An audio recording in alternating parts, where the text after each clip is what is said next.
Greetings, everyone. Thanks for tuning in this morning. Welcome back to Pianist Academy. I'm Charles Szczepanek. Great to see you here. There's a bunch of people here already.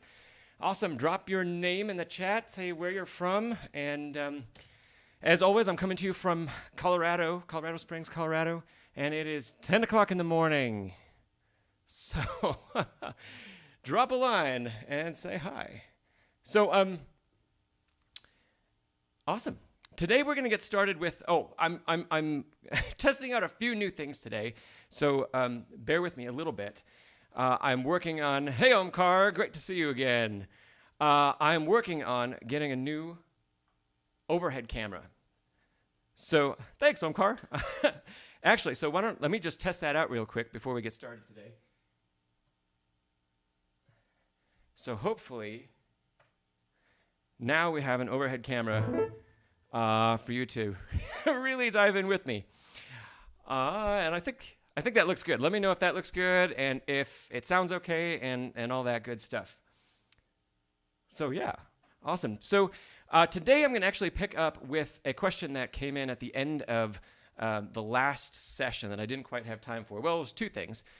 I didn't quite have time to go over it, and I'd also never played the piece before. So the question came in at the end of the last session from Jose, and it was about tackling the beginning of Chopin's first Impromptu, especially the leaps in the left hand. So I don't know if Jose is here yet today. Hey, Jose! Awesome. Right on time, man. Great to see you. Okay, perfect. So, yeah, I've never played the piece before. So I really wanted to take a little bit of time and get to know it myself before I gave any suggestions or anything like that. So let's just dive into that first. And then as the rest of you have questions, drop them in the chat and we'll go through them one by one. But yeah, to start with today, let me know, those of you others that are here, if you want me to put the sheet music up, I do have that ready if you want to see what we're talking about. So just drop that in the chat. Otherwise, I'm just going to dive in and we can talk a little bit about what's going on. So at the beginning of Chopin's first Impromptu, well, let me just play a little bit of it for you.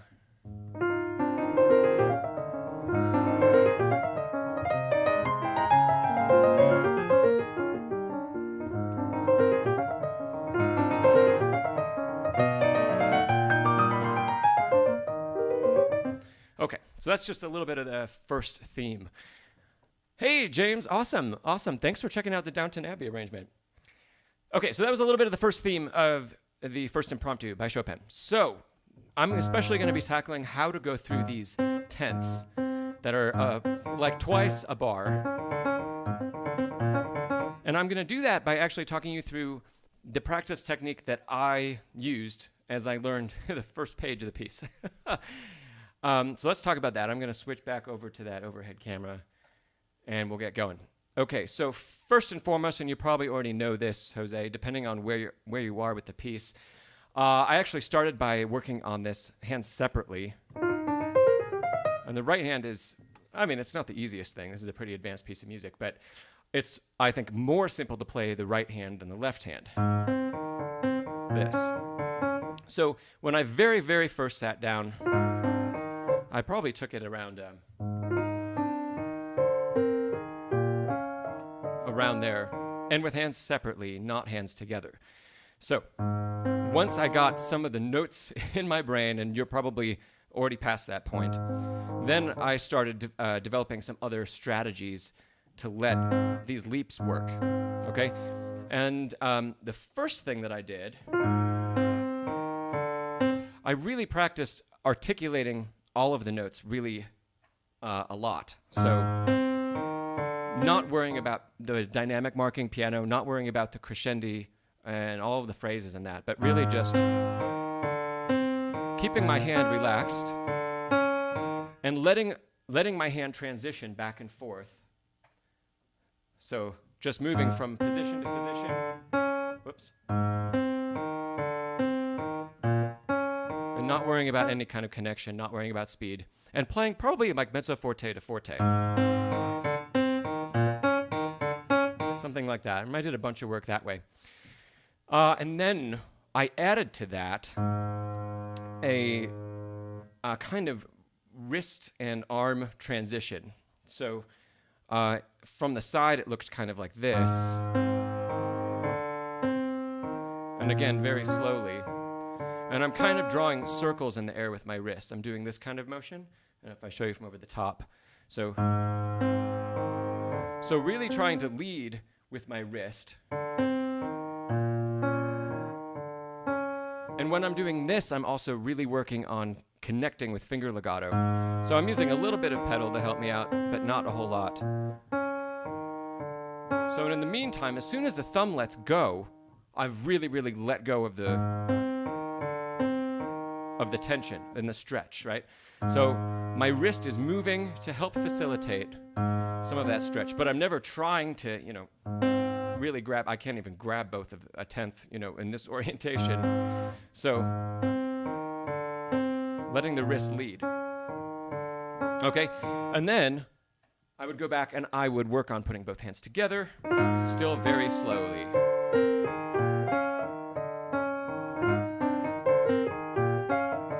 Not worrying about connecting the bottom note, whether it was with the very relaxed jumping technique or if I was really working on shifting and leading with the wrist. Okay? Now, I spent a little bit more time working on that kind of stuff, and then I added a third thing into the practice routine, I guess you could say. And that was actually, I was finding that even combining these two ideas of jumping with the pedal eventually and then leading with the wrist, I was still missing usually the third note in the group or the fourth note, those two guys. So I added another idea to this practice method, and that was, especially on the third and fourth fingers here,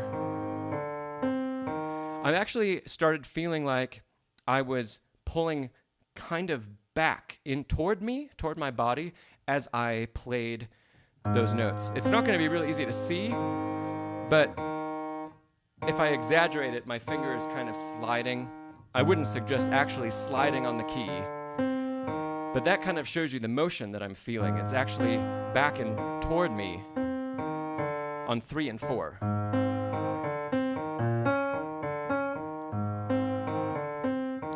And then I would go through and I would start to put them all together and I'd start practicing, never practicing, I guess, the same way twice. So at this point, I don't know. This was a couple days, maybe 3 or 4 days after I had started looking at the piece. And so let me give you an idea of the kinds of alternations I would go through while I'd be practicing this. So I might start with something that's really under tempo and solid, kind of mezzo forte forte.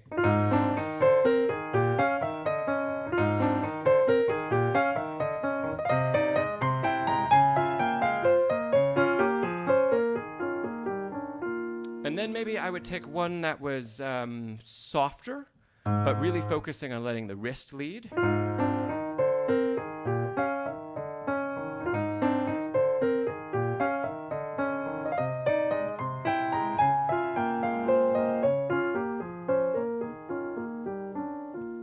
And then I would start to vary the speed a little bit. So, and when I would shift and start to speed, instead of practicing slowly, I'd focus more on the sensation of pulling those inner notes toward me. So I would be trusting that the leap is actually in better shape. And at this point, really focusing on articulating 3, 4, like.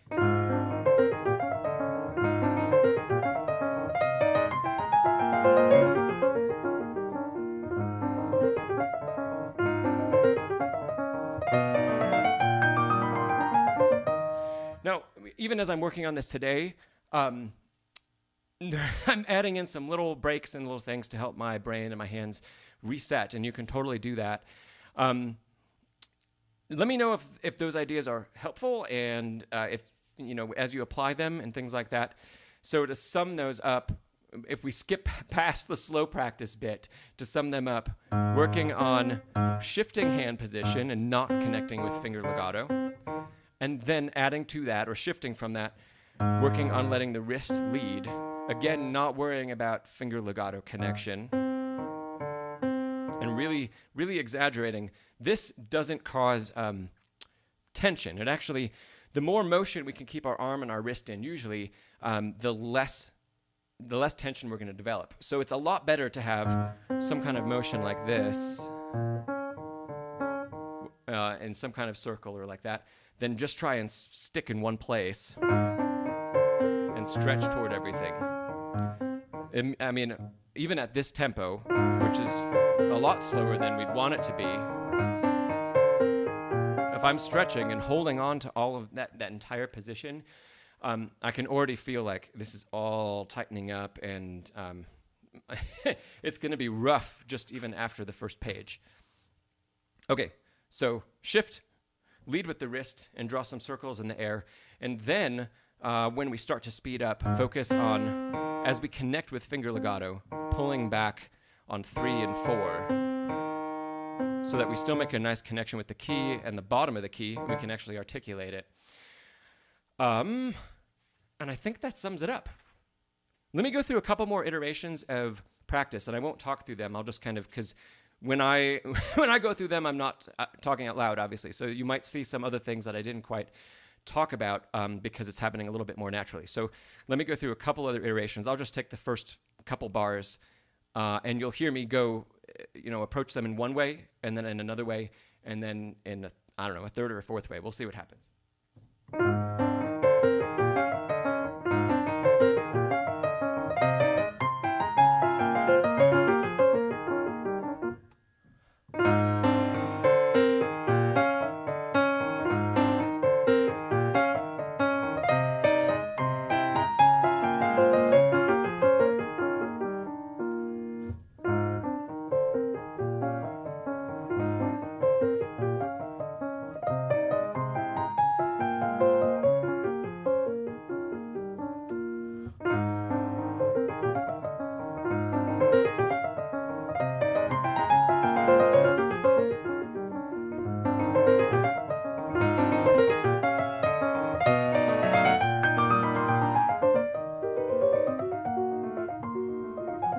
Okay.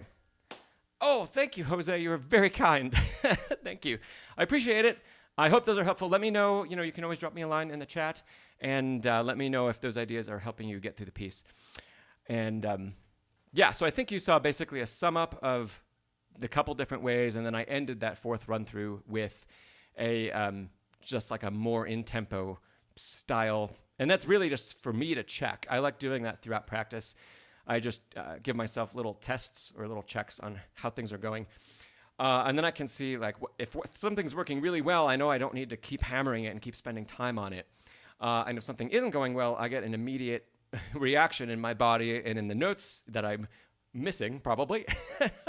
And then I know absolutely right away, okay, that's the spot that needs work. And then I try to figure out how to tackle it from there. So awesome. That was a ton of fun to think about and work on. So thanks for the suggestion, Jose. And for other people that jump in the chat, you can always ask me questions like that. And I love taking, if it's a more advanced piece like that, we might get to it next time.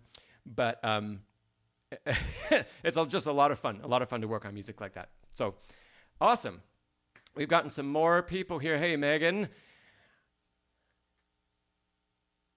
Omkar has a question too. Can you give some specific practice exercises for chords?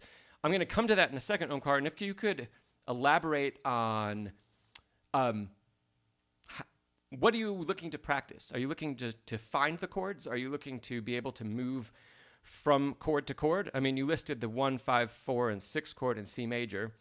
So are you looking for ways of getting around or ways of changing the chords? Let me know. I'm going to come back to that, and I'm going to jump back to, I don't know if you saw at the beginning of today's chat, there was a question before we even started the session today from 10,000 Hours Piano. So I'm going to answer that one first while you type in a little bit more info for me. So 10,000 Hours Piano asked about stretching exercises for adults that can increase hand span at the piano. That is a really tricky question to answer.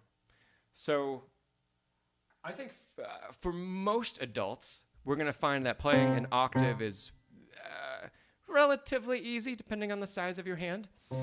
For me, it's fine. I know some other people personally that an octave is like the maximum amount that they can reach, and it feels like a bit of a stretch. And even playing notes in the middle of it can feel tight and tense. I'm not a big fan of doing any exercises that work on stretching the hand further than what's naturally possible.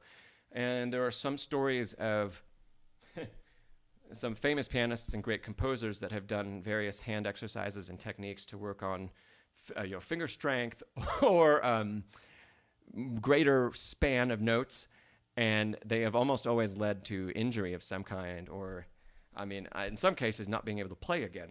So I'm not a big fan of that. The biggest suggestion I'd say for aiding reaching a greater span of notes is thinking about how far back on the keys you're playing. So let's talk about that first. I see a lot of students of piano of all ages really playing white key octaves, and they play them. This camera angle is coming in so much handy. This is awesome. So playing them way up in the keys like this, and then they work on playing an octave like that. Now, if I have pretty large hands, and if I even tried to extend that to a ninth, I can barely do it. That's about the maximum, and my fingers are actually trembling as I try to stretch that far. So the biggest thing we can do is actually bring the wrist down a little bit and play toward the edge of the keys like this. Now, an octave is really easy. A ninth is almost as easy. And then a tenth that's a lot of a stretch for me, and for a lot of people that won't be possible just simply because of hand size and shape and all that jazz. But this and this automatically feel completely different, and I haven't done anything to change my hand I haven't done any stretching exercises. I haven't worked on anything like that. And it automatically makes that a whole lot easier, just from shifting from playing in the middle of the key to shifting toward the end. In black keys, we have a little bit of a bonus in that because they're raised up, we can play a lot of different places, and they don't feel as difficult as playing a white key octave or something like that. So I would go and look at that kind of stuff first before working on stretching or doing anything like that. Anytime we're introducing tension into anywhere in the mechanism, that's really not a good thing. So even when I'm teaching octave passages or really big stuff and big chords, the focus isn't on being able to reach more, but it's instead being able to let go as soon as possible. So if I'm playing an octave and I play a chord, as soon as I'm done with that, I let go and the hand is in a very relaxed place. And then it can come, what's the word I'm looking for? Isn't it an attack, of the keys? And so we're always trying to approach from a point that's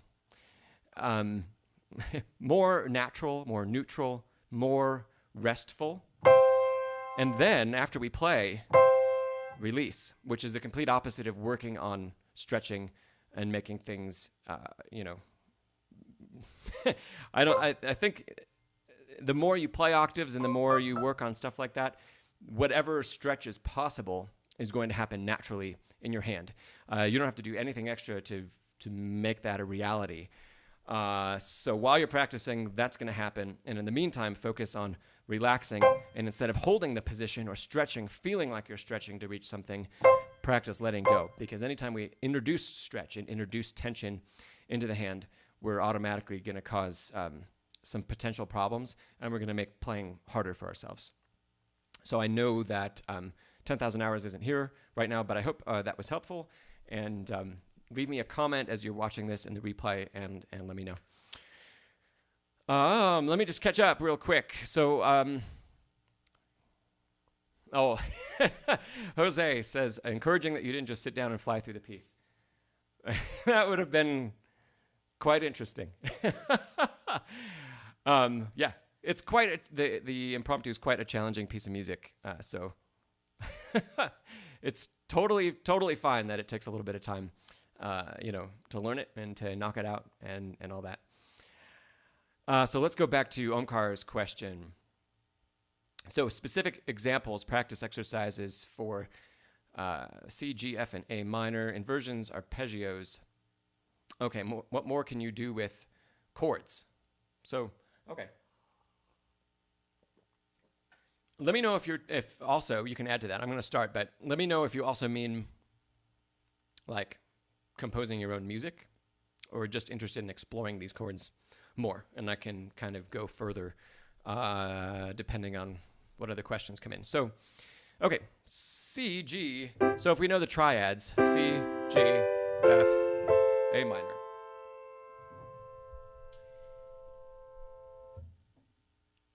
So I'm assuming you already know inversions, like what the inversions are and how to build them. You take the bottom notes and put it on the top. We get the inversion, right? Okay. Exploring them further. Thanks, Omkar. So there are a couple exercises that I like to do and that I find myself kind of going through without really thinking about it, I guess. So if we just take C, I might play an octave in the left hand just to start with and work on the right hand. And I like to arpeggiate each inversion. So starting with root position and not do them as full arpeggios. Like a full arpeggio would be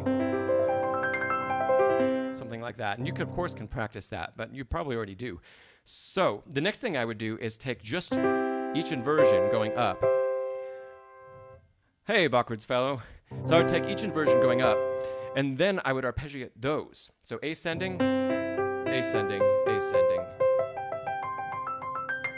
And I would do that up. Let's see.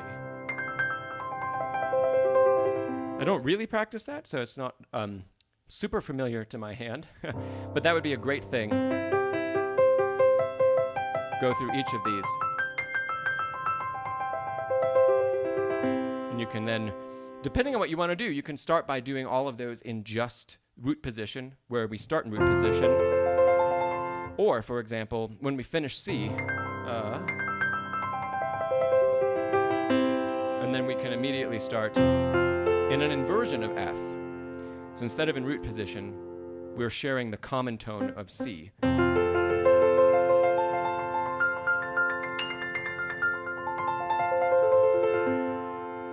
Now, unfortunately, when we go to G, we don't have a common tone anymore.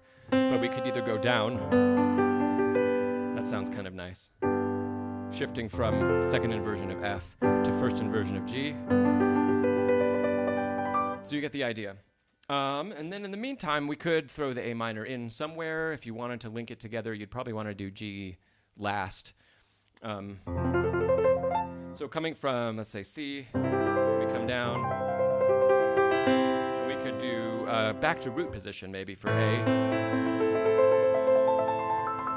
Right? And as we come down, and again, think about the common tones that the next chord has in, that they have in common. And if we can also play F, because the A that was the root of A minor has a common tone. It's the third of the F chord. So that would be kind of a neat exercise to explore the chords, and you can link them together in a lot of different ways, depending on the common tones that you choose from each chord.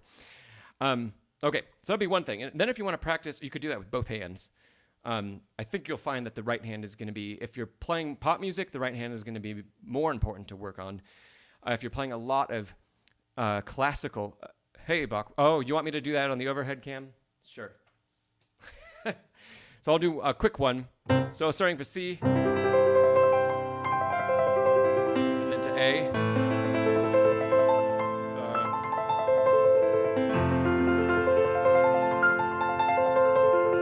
Then maybe G.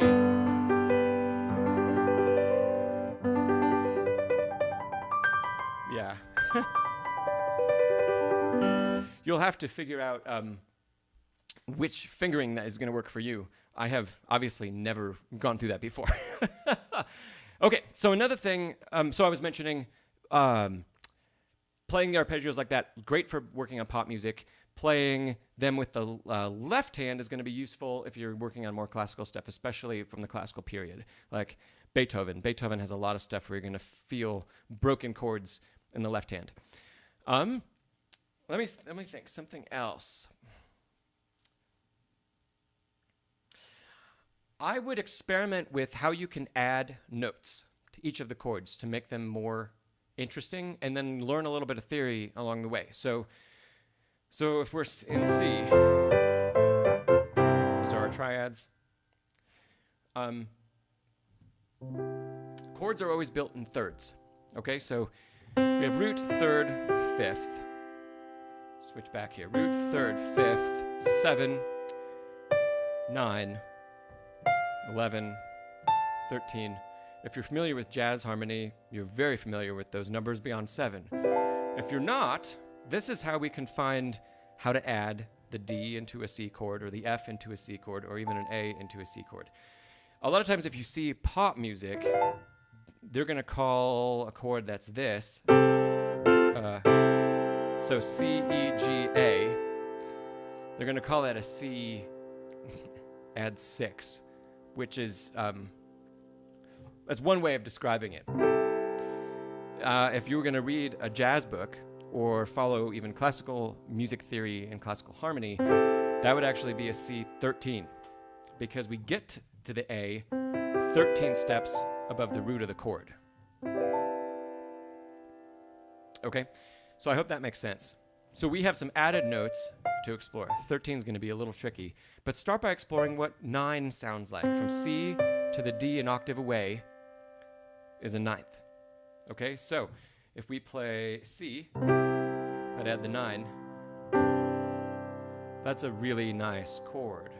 And you can do similar exercises with arpeggios, broken chords, that kind of thing. So we have C9, we have F, there's F9, A9, and I'm just picking various voicings. And then G9 with the A. The 9 is called, I think it's usually called in pop music the Paul McCartney chord. So he used a ton of 9s, so you can throw that in and you'll automatically be sounding either like a Beatle or like a contemporary like neoclassical composer.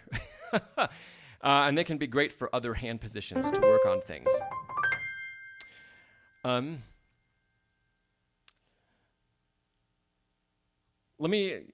don't we stick with that for today, Omkar, and explore those two things. So doing like smaller inversions in smaller inversions in broken chords and making little arpeggiated movement out of them, and then also starting to add they're called upper extensions. Whenever we get past 7 and go across the octave, so 9, 11, 13 upper extensions, and we can see how it goes. And then I'll look forward to hearing from you. Maybe next time. James, great question. How do I send you a tip? I'm going to answer that one right away. There should be an option near the bottom of the video called, or in the chat box, there's one called super chat. And it might have like a little $ symbol in a box or a rectangle. And that's what Jose did earlier. That's called a super chat. And I think I've also got on my other videos that aren't live, there's an option called super thanks that's right at the bottom of the video. And it's got a little heart shape. So, yes. Always love it. That's a quick question to answer. Thanks, James. And I appreciate you watching the channel, and I'm glad the videos have been helpful. I've actually never super chatted anybody else, so I don't know what kind of information you need to put in to activate it or anything like that. So I don't really know how to help you with that. Hey, Richard. Awesome, James. Oh, let's see. One hand. Bachward's fellow, you had another comment about working on the triads. Play broken triads in one hand and blocked in the other, and then switch. Yeah, that's a great thing. And maybe, do you even mean like, do you even mean playing?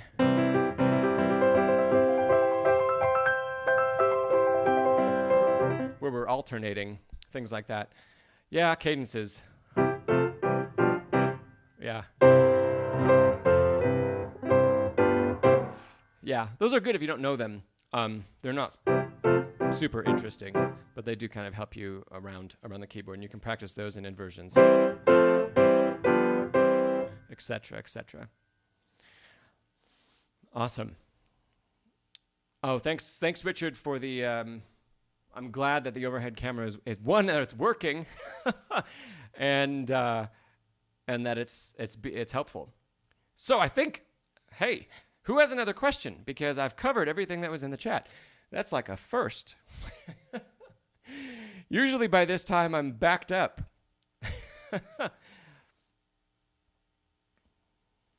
Iris, awesome. Thanks for the question. That was perfect timing. Going over a text setup for sheet music, page turner pedal, and pencil. That's a great question. So I use, let me get rid of the book here for a second. I do have a lot, I still use paper. Depends on what I'm working on. I still use paper a lot if I'm working on a classical piece that I studied, with a teacher or played in a master class or something like that, because I still have all of my markings from all of those teachers in there. So if it's a piece of music that I have a history with, I'll still go back to my book. Even if I have a digital copy, I might perform it off a digital copy, but I'll practice it, rehearse it, work on it with my old paper copies. So those are great, because the digital copies I've been finding sometimes markings get erased or they get changed accidentally. So it's not really a great way, to keep. I have some things that I've had markings in for 20 years that I can go back to, and that's a really great resource. And there are other reasons also why I like. There are, for classical music in particular, there are editions that are notable for being really good presentations of the score, and they're a little easier on the eyes if you're spending a long time at the piano. So they have off-white pages, this printing is larger. Editions that are like text usually have, so that's like a Henley edition, Baron Rider. Those are the two that come to mind. And there are some other good publishers, but depending on the composer, I choose different editions to work off of, because they're usually more authentic to the manuscript from the original composer. Now, if we move on from that and we talk about iPad. So, okay, yes, my tablet is an iPad Pro. It's I think the first generation or second generation of them. And so I love using that. It's the large version, because then when I do have a piece of music up on here, that is really blown out on that screen, so you can't really see what it is. But if I do have a piece of music up, it's almost an 8.5 by 11 size. It's very close. So it's great. I can get things that are very close to being the right size and relatively easy to read. And then if I know something really well, I turn it sideways. I might even be able to show you. Oh, that camera's completely blown out too. Let me try to turn the brightness down. Here we go. That's better. So, okay. So here you can see I've got, there we go, one sheet on my iPad, and I can see it in its full size. And then if I turn it this way, I can get two sheets. This is very, very small to look at. So I only really do this if it's a performance and I know the music really well, like almost memorized. Or I don't have a page turner, and I really need to cut down on pages that are happening. The app I use is called Fourscore. And let me see if I can pull up in the App Store kind of what the logo looks like. It's like a little script F in a blue box. Let's see. I can't really close it on the app to show you. And I can't find my app. There it is. So while that's loading, Fourscore's, oh yeah, so you already know what Fourscore is. You wrote it in your comment there. So I'll show everybody in a second. So Fourscore is a great app. You can write in it. You can do all kinds of things in it. You can put cuts in your score, so you can jump from one place to another place with just a click of a button. And I've used it for every performance. I've used my iPad and Fourscore for every performance I've given in 3 years. And I haven't had a problem with it. I did play a concert with a good friend. It was a 2-piano program. And he forgot to check his page turner pedal for batteries before we walked out. And the very first thing that we played on stage, he didn't have power to his page turner pedal, which was not super. So technology can always come back to get you. So just for people that are looking here. So here I'm on my iPad in the App Store. This is going to be a little bit small and a little bit blurry, but you can kind of see that that's what the logo looks like. And I don't remember how much it costs today. It's probably around $15, something like that. But I think well worth the money. Before I get into the page turner pedal, this is just an Apple Pencil. So it charges on the side. And then when I pick it up, I can just write in whatever the score is that I'm working on. And you can pick colors and all that jazz and highlight things where it's semi-transparent. And so if I'm doing like score study, if I was conducting something for a choir or an orchestra, I could highlight different things in red and orange and yellow, just like I would a paper score.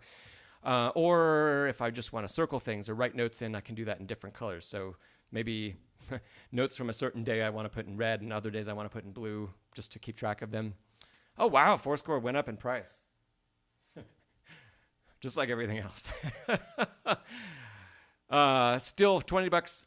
That's expensive for an app, but it's what's open all the time when I have my iPad on the piano, and I've never had a problem with it, like closing or,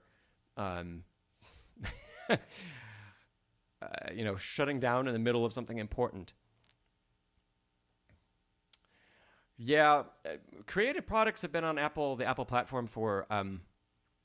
They start on the Apple platform usually.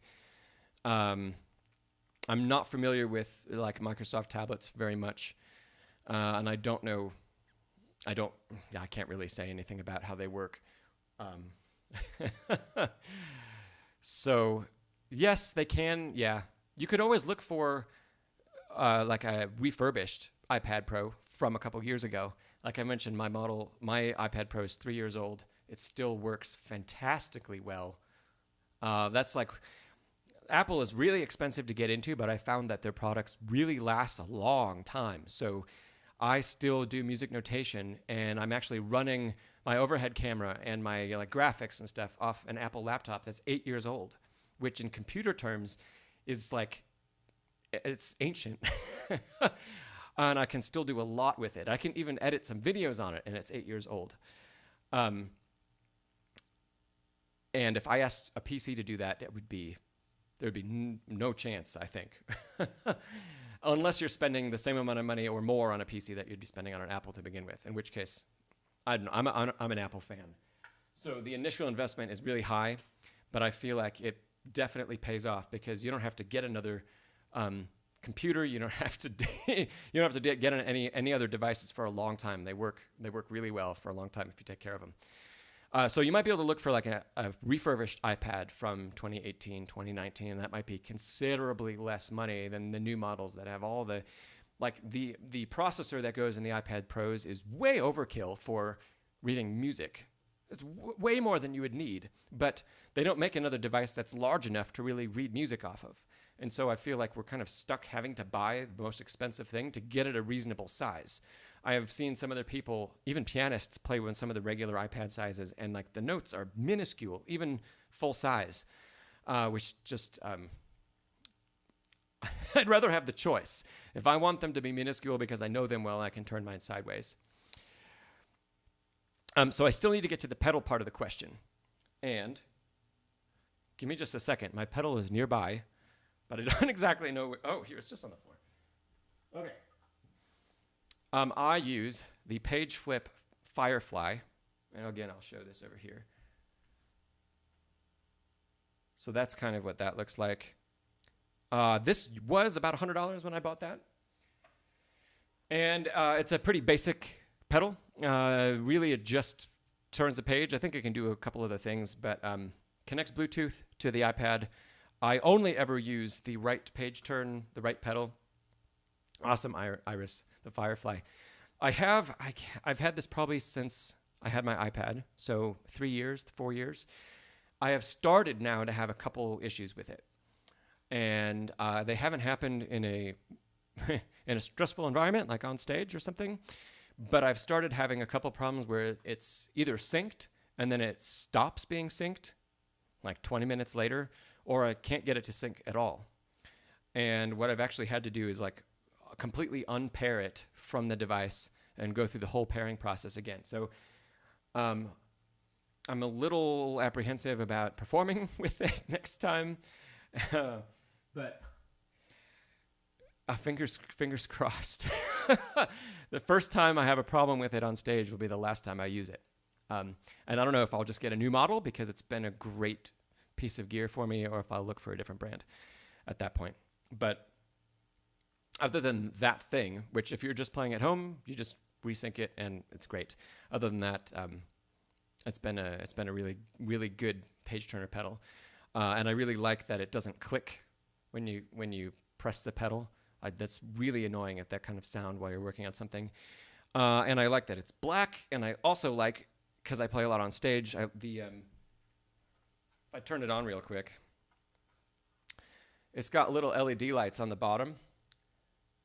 So if I'm playing and the stage floor is black and under the piano is not lit very well, I can see exactly where the pedal is, which is really nice. I've seen some people searching around with their feet trying to find it and then looking and then usually missing a page turn and then some notes subsequently. So the LED lights are nice.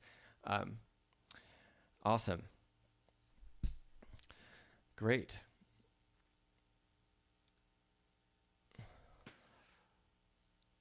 Four score.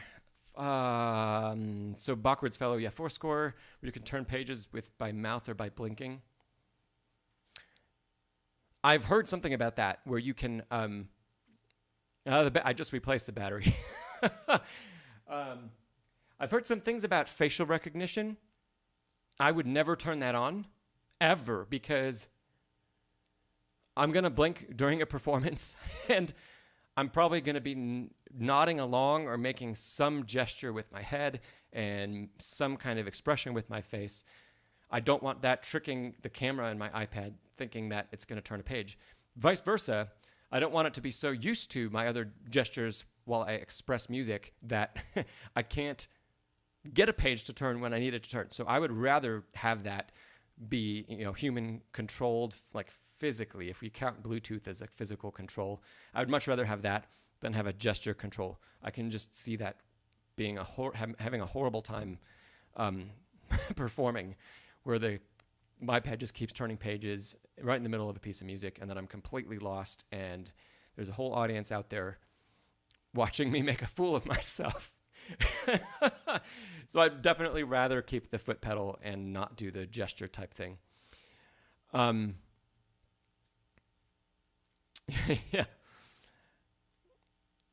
So going back to Iris with some follow-up. Advice for someone who has great difficulty with hands together. Let's see, going slower, breaking into smaller sections. Sure. Let me see.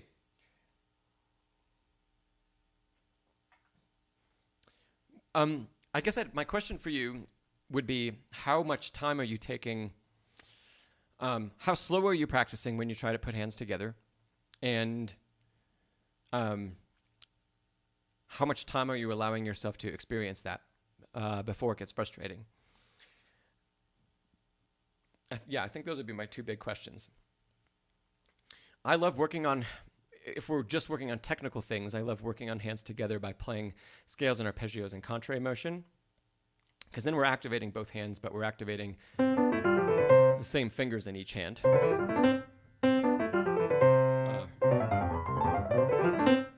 So that can be a nice thing, and you can do arpeggios, contrary motion. Let's see.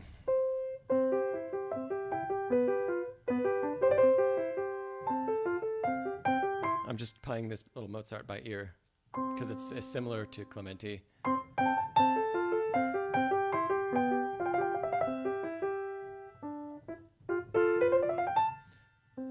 So the Clementi probably has Alberti bass, right? A lot of that stuff will. So if you can get used to playing Alberti bass, maybe try to throw in one note with it. Keep the Alberti bass going. And then you can try that kind of thing. So we're still splitting some things up. So the focus isn't all on, we're going from hands separately to immediately putting everything together all at one time. But splitting it up. So do one action together and then let this repeat. And then we'll eventually try. And also if you stop at a point that might be difficult to coordinate, that can be also a great place to help the hands line up together so that we're not getting lost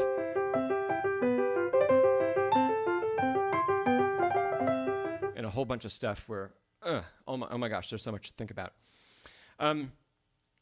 Last bit about that, relative to the Alberti bass aspect of this, see if you can identify patterns in the music, like Alberti bass is one, and then the chord shape that it takes. So is it in a root position triad? You could start by saying, I'm going to block that triad and just play the right hand.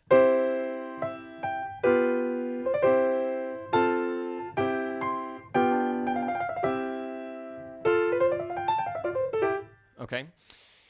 And then I do like Bachward's Fellow's suggestion about using accents. That's similar, I think, to like stopping at a point. So starting together, stopping together. We can also make dynamic accents to help things line up a little bit. And what Iris says, as slow as 20 beats a minute, going to the bottom of the piece, working backwards, mixing it up. Yeah. How long have you been trying to do that? At like 20 beats a minute. And in addition to that, I would say at 20 beats a minute, don't go through the whole piece. Yeah, the coordination is going to get built by doing small sections at a time. So take 1 bar or 2 bars and play them at 20. Really, if it's that slow, that's just fine. Play them at 20 beats a minute. And then take those same couple bars, work on them a handful of times, repeatedly, and then increase the tempo a notch, and then a notch again, and see where you get to as you go through it that way. I definitely wouldn't try, I don't know if you meant that, I definitely wouldn't try playing the whole piece down at a slow tempo, just because it's easy to do hands separately. It's a whole, like you have experienced, it's a whole new set of coordination. The other thing that usually is the key to getting people working with hands together better is to practice scales. Or Hannon, since a Bachward's Fellow is here in the chat. Some kind of technical exercise that's working both hands together that is not complicated. So if you know no, Iris, no channel is, no question is too simple. I'm happy to answer anything. So yeah, usually, that's how I would tackle it with my own in-person students. Hey, Luis. I will, yes. Give me just a second. So yeah, I would tackle it with scales and other technical exercises that are away from your music first. And as those start to get more and more comfortable, then we can have a lot more leeway as we work on repertoire, and we have a little bit more experience with how. Great. When you do Hannon, Iris, do you do hands separately still with Hannon, or can you do hands together with that? We're not going to go down the Hannon rabbit hole, but I can tell those of you that are here that I have. I'm very excited about a video that I'm going to be shooting soon. I got a new book of Hannon. Okay, awesome. Hands together with Hannon. So I think It's only a matter of time and slow practice, honestly, to get a piece of repertoire up to speed with hands together. A backwards fellow with the scales with accents. Yeah. If scales aren't a problem, or Hanon isn't a problem with hands together, I would just apply the accents into your piece of repertoire. Practice more, Iris? Yes. Practice more, maybe more focused. Maybe really only working on a measure or two measures. And not, that can be really hard to not get frustrated with, especially if you're not used to going through that kind of process over and over again. But I can tell you that even at professional levels, pianists we take small sections, the sections that are difficult for us, and 40 hours a day. We go through those sections a lot, just those little bits. There is, famously, there was a bit in, this is obviously a big jump in advancement, but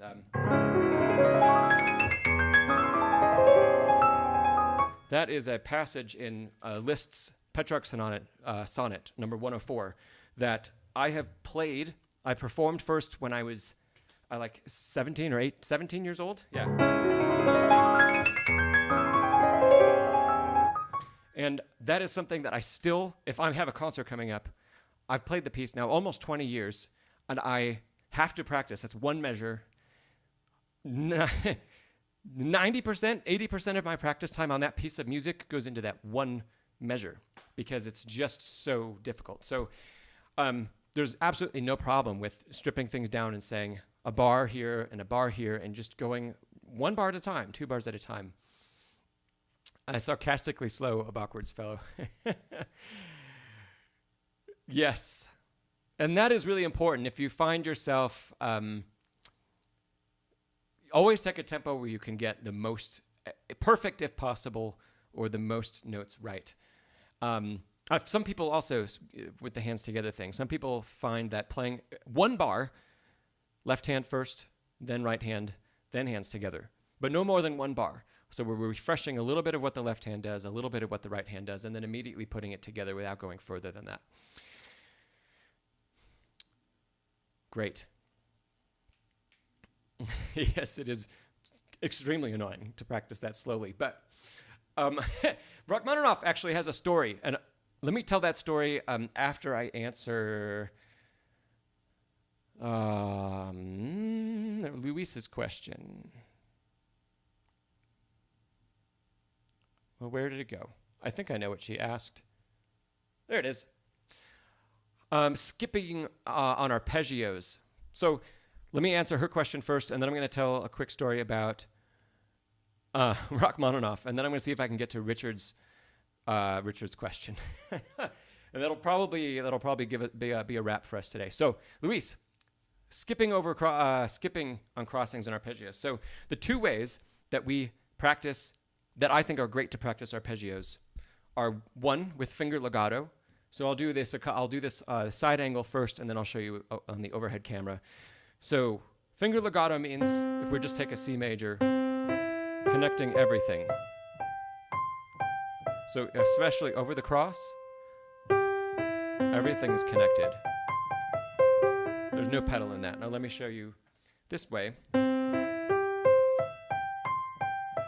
So if I slow down on the cross, 3 plays, the thumb crosses with the biggest thumb tuck possible so that we're not doing this.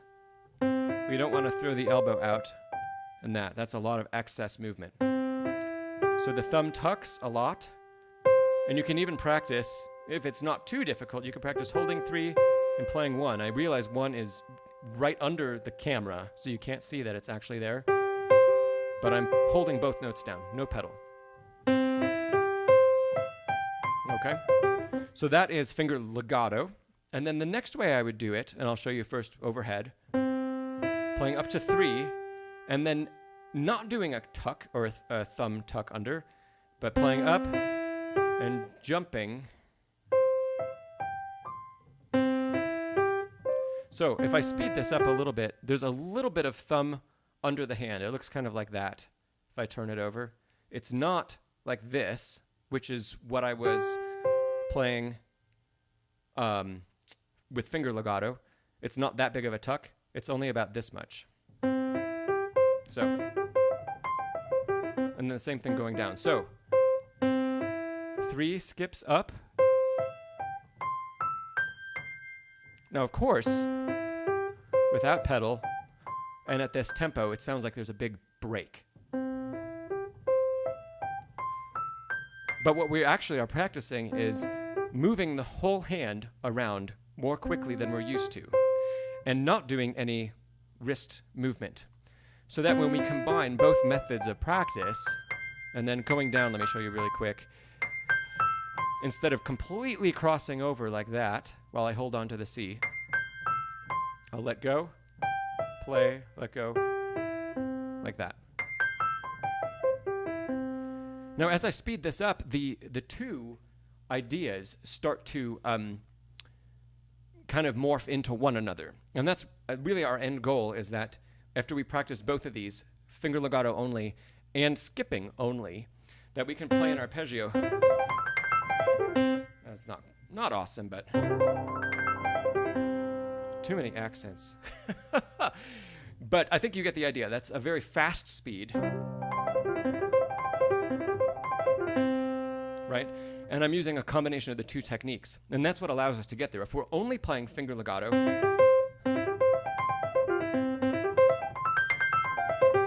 that's about the maximum tempo I'm ever going to achieve. Because there's just so much movement, right? So in order to make the movement more efficient, we have to get rid of part of it.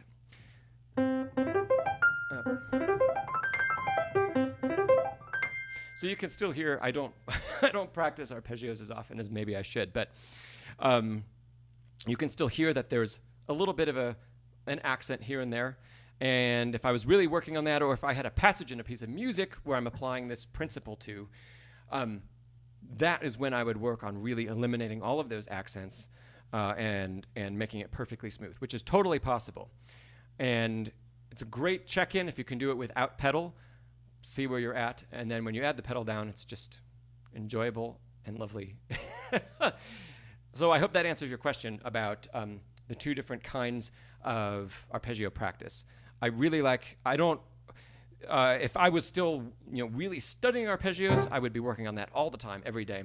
These days, I'm mostly applying that to stuff that's in pieces of music. So, but the same principle, the same, like sometimes practicing finger legato, sometimes practicing jumping, and then combining the two to lead to the most efficient way to play. And that's really what we're after, is the most efficient. Okay, awesome. Thanks, Luis. Great question. Jose says, Hannon Revisited is nice for variety. I haven't heard of that one. What I was going to say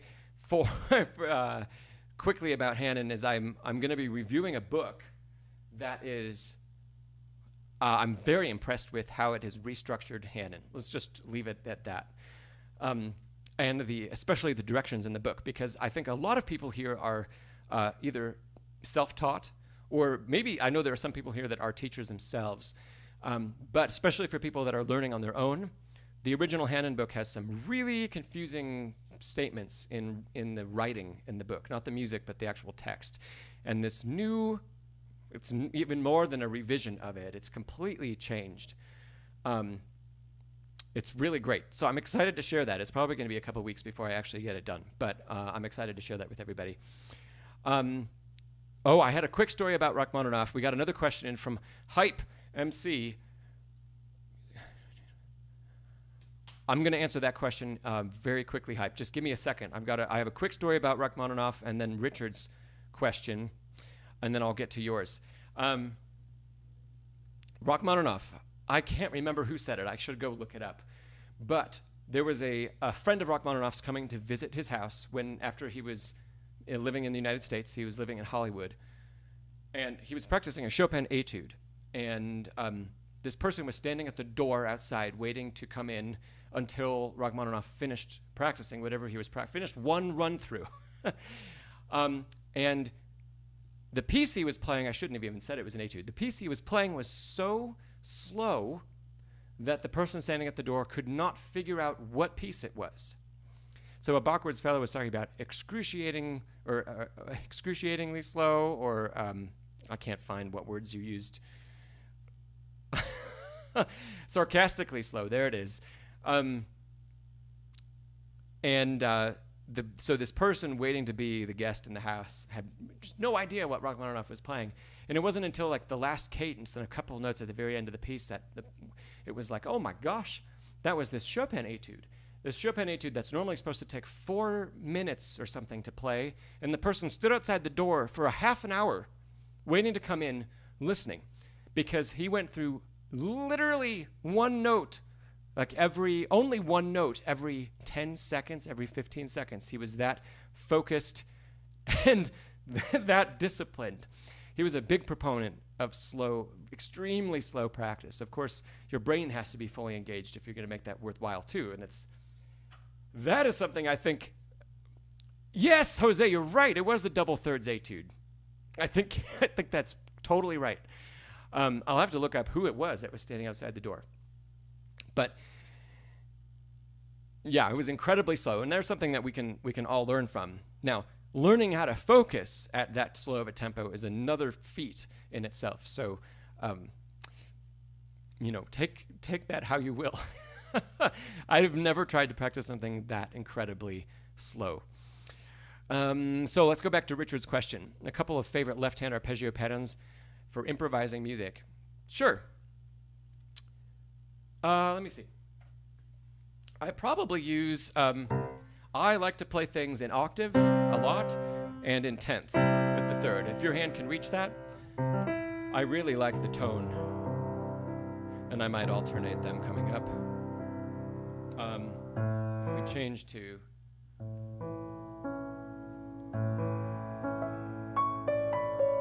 Who can name that tune?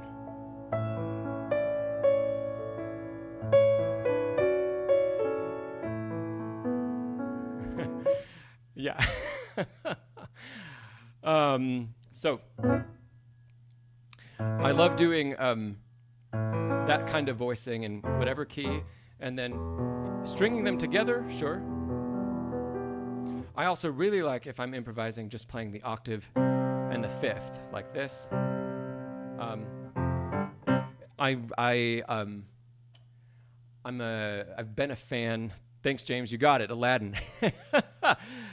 A whole new world in Aladdin. So, I have a kind of a history, and have been involved in like medieval chant vocal music for a big part of my life, starting in high school when I was younger, and then I taught choir for a long time, and so there's a part of that kind of music that I just love. If I play it longer, Omkar, I'm going to get a copyright strike. So because of that, I really like how the open fifth sound in medieval music, and so I tend to use a lot of that when I'm improvising. And then, kind of like we talked about earlier, I'll throw in a 9, something like that. I added another one in there too. And maybe leave the third to be played in the right hand only. And I also really like how that leads to like mode mixture, because if I'm not playing the third, the left hand, the harmony itself, I'm not really identifying. And I can switch back and forth between major and minor. So okay, fifth with the 10th on top is a great thing. And then just open octaves, I really like those. Let's see, if I'm also improvising, I don't always arpeggio things, but I like to play fifths. Again, so you're seeing a theme here. Open fifth, and I like a rhythm that's kind of syncopated.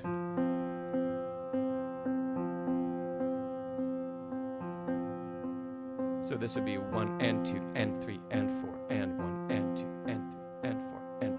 So all of the C's are on the ands of the beats, and then the only note that's on the beat is the root, which is on the downbeat of the bar.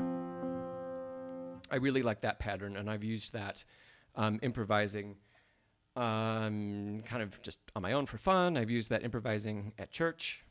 I've used that when I've began composing a piece of music. And a lot of times when I compose something, it starts as an improv somehow, some way.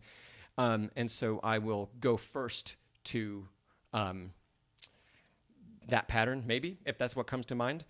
So there's 3 little examples for you. Another quick one might be, again, like adding the 10th on top. I like that pattern a lot. And I'll show you this way.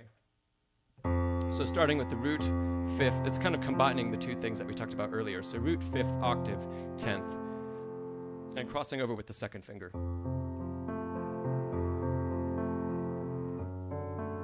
Well, that's a different voicing, but same idea. There we go.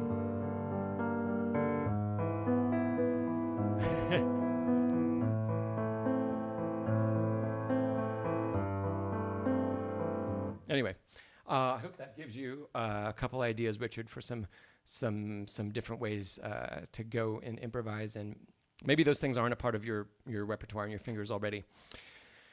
We have gotten a whole bunch of questions here in the last few minutes. I don't think I'm going to be able to get to all of them today, but let's go back to Hype's question. You've been playing piano for 6 years, you're 15 years old, and if you want to go to music college, you should challenge yourself with a really hard piece to grow more. So if you're 15, college auditions are usually held, you'll have to line up exactly when your birthday is and how it falls with all that stuff. But for a lot of people, college auditions happen late senior year of high school, like spring semester senior year of high school. So most people are 17 when that happens. So that's 2 years from the age you are now. I would really suggest looking up the schools you're interested in going to and finding what their audition requirements are. They're not going to change 2 years from now. If they change, it's going to be a tiny, tiny little bit. It's not going to be a massive change, like learn a completely different style of piece of music. But find out what their audition requirements are for the programs that you're interested in. And they're going to vary from school to school, and depending on the type of school you're going to go to. I can't exactly speak off the top of my head to compare things. I know what the really top conservatories ask for is there's a lot of repertoire, and there is a lot of most of the conservatories are not going to ask you for technique. They're not going to ask you to play scales. They're not going to ask you to play arpeggios. They're going to ask you to play repertoire. And it's going to be a variety of repertoire that comes from the Baroque period, the classical period, and at least the Romantic period. And then depending on the level of the school, that's going to expand into something even further. Now, for example, a school like Eastman or Juilliard that are the top of the top, I think you have to have 5 pieces of music, very large pieces of music. And that would be like a Bach prelude and fugue and a full classical sonata by Beethoven, Mozart, Haydn, one of those guys. All 3 movements, one of the big ones. A full romantic piece of music like a Chopin Polonaise or an impromptu, like we talked about at the beginning of today. That would definitely work at a school like Juilliard. Also, a virtuosic etude, usually by Chopin. It's got to be one of the 24 Chopin etudes. And a piece of contemporary classical piano music. Like Rachmaninoff may or may not fall within that, because despite it, most of Rachmaninoff's writings being in the 20th century, he's not really considered a contemporary classical composer. So it might be something that's very different, like Philip Glass or something like that. Now, that's the most extreme example of what the requirements are. And they're going to get easier from there, depending on the school that you choose. So, like I said, those are all different. Look into the schools that you're interested in and find those out. And then 2 years is not a long time to spend working on getting stuff prepped for an audition, especially when we're talking about pieces of that advancement and of that extent, right? There are large pieces of repertoire. So, as an example for myself, when I was auditioning for college, I worked on some of my audition music for 3 years before I took auditions. And what did I play? Let me just tell you what I played. I can't really play much of it anymore. I haven't played it basically since then. I played Bach's Prelude and Fugue in C sharp major. I don't even remember the number that goes along with that one. That was my Bach Prelude and Fugue. I played Beethoven's Appassionata Sonata. My contemporary piece was the Hinisteris Sonata. I played Liszt's Sixth Paganini Etude. Hey, there it is. So yeah, it's been a long time since I played that.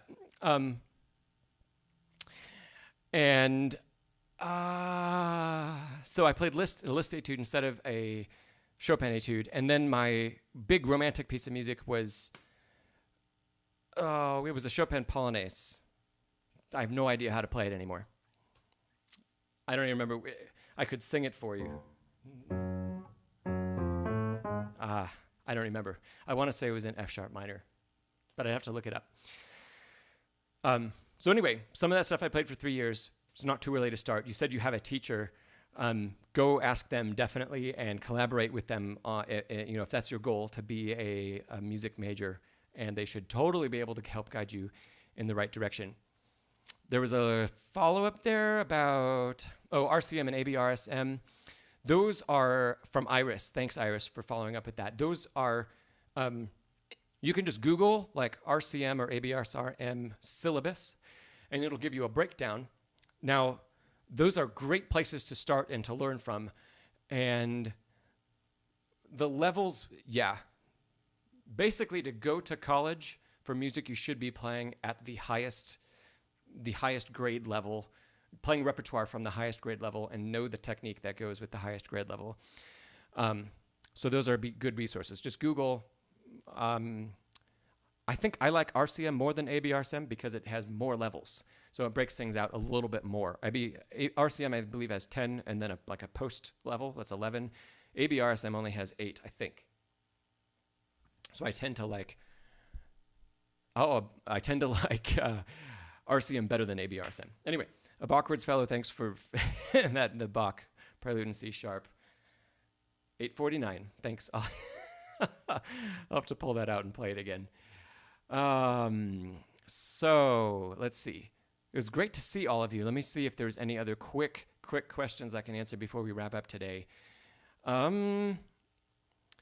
Sleepy Eyes Bradley. Hey, how you doing? Learning jazz piano. Sometimes write out improvs to solos. You can totally write out your solos. Absolutely. Because you're still using a creative muscle to write them down. So you're still composing them, and they're still coming from that creative part of you. So yes, write them down. If you're not in that place with theory and all of your modes and all of your scales yet, where you can just fly, and your brain knows exactly where to go, just write it out first. Absolutely no problem. I would totally do that. Now, eventually, if you do want to get to the point where you can solo without having something pre-written, start to think about. There are a lot of different ways you could approach this. And if you're already studying jazz piano, you already know that you've got to know all of your scales, and you got to know all of your modes, and you got to know blues scale, and you got to know like octatonic scale. It's a lot of scale study, and then in all the different keys. So I would combine that type of study with things that you've already written out as your solos, and then start to say, well, I used, for this bar or these 2 beats, I used this scale, and I used this pattern or something like that, and start to identify what they are. And then even if you've got your piece of music in front of you, your sheet music, that you've written down note by note in, start to bracket them off and say, here's this pattern, and there's where I pulled it from. And here's this pattern, and here's how it's related. And then the more you do that, starting with your preconceived, tying it into the overarching topics that you're learning in your other scale study, then that's going to eventually lead to you seeing patterns of how you like to, as your own artist, connect one idea to the next idea, or connect one harmony to the next harmony. And then you can start to even write your own practicing patterns down. There are tons of books out there about jazz practicing patterns, and how to get from one change to the next change. And I mean, you can study any jazz great artist, and they probably have a book, or somebody's probably written exercises like sound like Oscar Peterson in, so many exercises.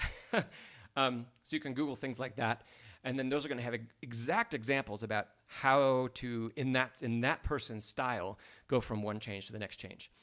I'm not a jazz pianist. I've taught a little bit of jazz. I cannot improvise in all of those scales. I know classical theory and I know classical harmony really well, I feel like.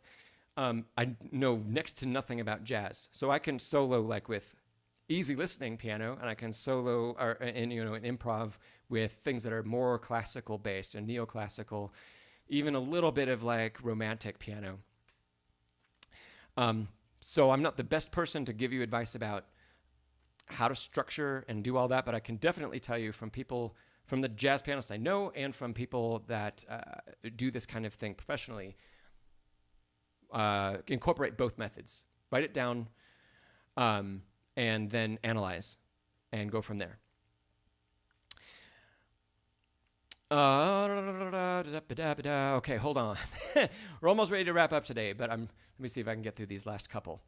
How often? Hype says, how often do you do these streams? Every 2 weeks. Wednesday, I start at 10 o'clock Mountain Time, depending on where you are in the world. 10 o'clock Mountain Time in the United States. So right now it's 11:16, 11:15. So we've been on an hour and a bit. So that I'm always on at that time every 2 weeks. And if I'm not, that'll be very unlikely. So I hope to see you again.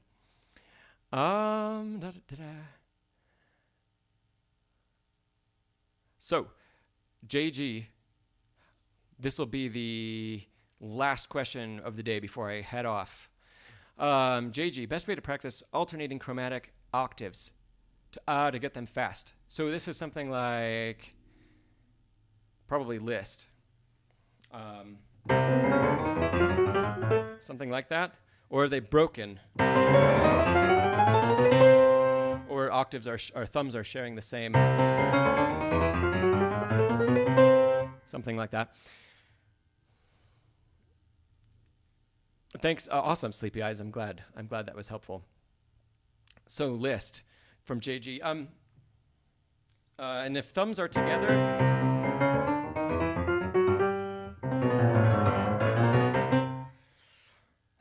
honestly, I would go slowly. You might have to practice a little bit of a technique where the thumb in one of the hands, for me it's my left hand, I kind of tilt my right hand so that the thumb leaves sooner, leaves the key area sooner. Now that might flip. Yeah, that would flip if the right hand is leading the passage. Yeah. Then I would be getting the right hand out of the way. Thanks, Omkar. But yes. Finding a way to get the thumb, one of the hands, whatever hand is leading the passage, whatever hand comes in first, to get that thumb out of the way. And otherwise, practice slowly. Rhythms, yeah, Bachwart's Fellow says rhythms might help a bit. That might be possible, especially as you start to build tempo.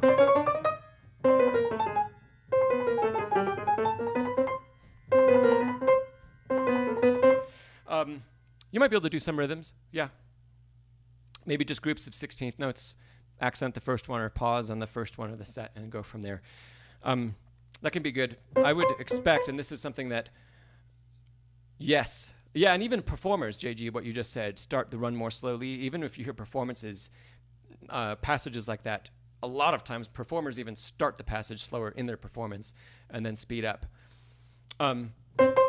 Yeah, I definitely try to get the thumbs out of the way. The biggest hurdle that I had playing passages in Liszt that were like that was that I would scrape up the skin on my thumbs right above the nail because the other hand would constantly be scratching it.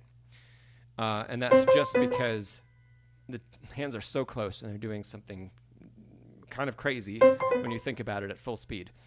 But yeah, stick with that. I think you see what I'm doing. So kind of rotating the hands, whatever hand's leading, kind of rotates out of the way a little bit. Awesome. Thanks, JG. Cool. I'm so glad to see everybody this week. And hey, I saw you, Miscellaneous. Thanks for tuning in. I just wanted to say hey. Thanks for tuning in. Remember that these happen every 2 weeks on Wednesday at 10 o'clock Mountain Time, 10 o'clock in the morning Mountain Time. If you click on the, hey, Patrick, let me answer that question next time, Patrick, because I do need to run. But I'm going to save that question, and I'll get to it first thing next time. So remember, these happen every 2 weeks, Wednesdays. It's 11:20 where I am now. So if you use that time, and no worries, Patrick, use that time and and you can go backwards, or you can always click on, I usually put the thumbnails out that link to the live streams at least a week ahead of time. You can always click on that. Somewhere on the channel it'll be posted, and it'll tell you the exact time that it is in your location. This coming weekend, Saturday is usually the day that I release new videos here on the channel. So this coming Saturday, I have a first video that's tackling pop music is coming out on the channel, and it's about playing by ear. It's kind of a long one. It's 45 minutes. So I hope you'll check that out, and then we're going to get into more and more stuff, and we're going to, I'm hoping to cover a lot of stuff, both pop music and classical music. Love talking about both, really. So thanks to everybody for tuning in today. Thanks for all the great questions. Remember that if you've got a question like Patrick's that happened right at the end of today, you can leave it in the comments of this video. You can always send me a message, and